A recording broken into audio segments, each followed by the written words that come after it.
What is the knife that comes to your mind when you hear survival knife? It's always said the best survival knife is the one you have on you. While it is true that you'll be fortunate to have any type of cutting instrument on you in a survival scenario, there are choices better than others. When I hear survival knife, I think of a fixed blade. Fixed blades are chosen for that task over folding knives because they're stronger and more dependable. There is an idea of a folding survival knife, and it's simply the Colt Steel SR1.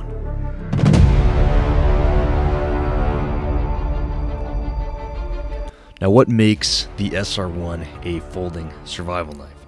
Well, like I said, folders aren't going to be as strong as fixed blades.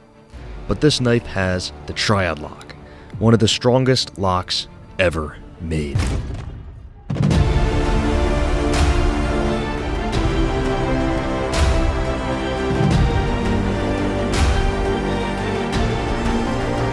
Not only does it have the triad lock, but it's thick.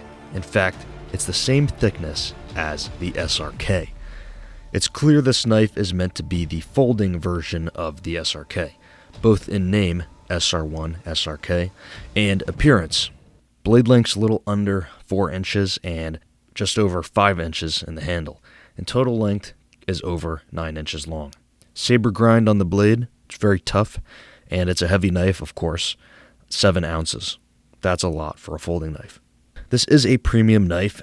MSRP is $270 on Cold Steel's website, which is very expensive, but really you'll find them around $130. I think I paid like $120 something on Amazon.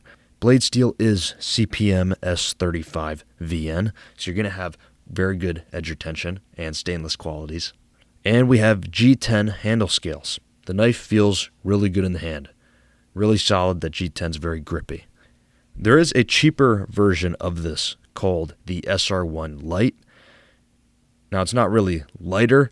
It's called Light because it's a cheaper version. It has 8CR13 MOV steel and Grivex handles, which are basically the plastic handles. And that one's around $40.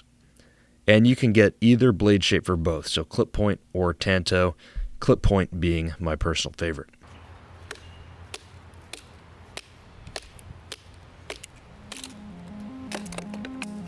Batoning is already a tough task for even some fixed blades, and for folders, forget it.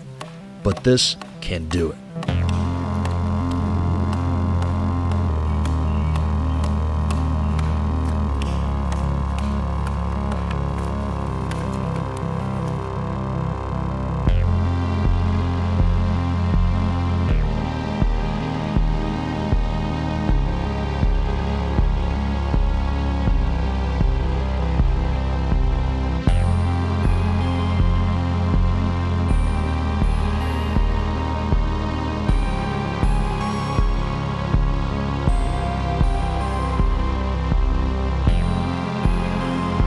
You're obviously limited to blade length, but it can do it, especially with its thick saber grind.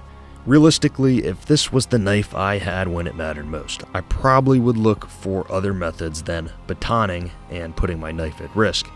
But with the triad lock, I don't doubt it could do it.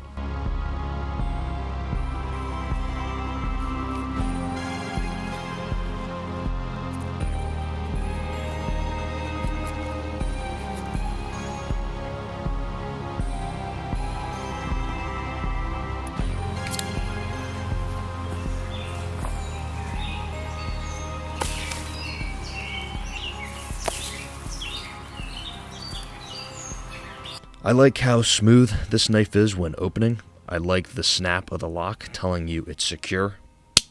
I like how solid the lockup is and how there's no movement in the blade. What I don't like is how you can't close it with one hand. Okay, some people do, but I wouldn't recommend it. So this is how people close the triad lock with one hand. They put their finger at the guard, push the lock back, and let the ricasso hit their finger, and then they close it. You see a problem there? Look how close the blade is to the finger. You really trust that 100% of the time? What about the one time you do it fast and your fingers are a little too far down? That blade is heavy and it swings closed. It'll guillotine your finger. Okay, if you close it like that, it will eventually cut you. I would never recommend closing any lockback knife by holding your finger in the blade path. Just close it with 2 hands.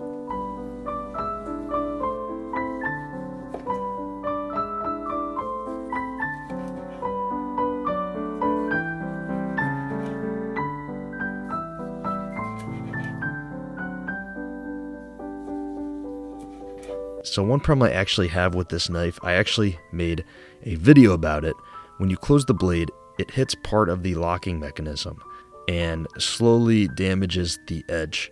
It happens on both of these, and it's more apparent on the one with the lesser steel. And maybe these were partially defective or something, but it seems like a lot of people have had the same issues, but a lot of people haven't. So, well, other than that stuff, I still like the knife. And if I had to choose a hard use folding knife right now, it's the Cold Steel SR1. So thanks for watching. If you're interested in these knives, check out my Amazon links in the description below. Subscribe if you want to see more. See ya.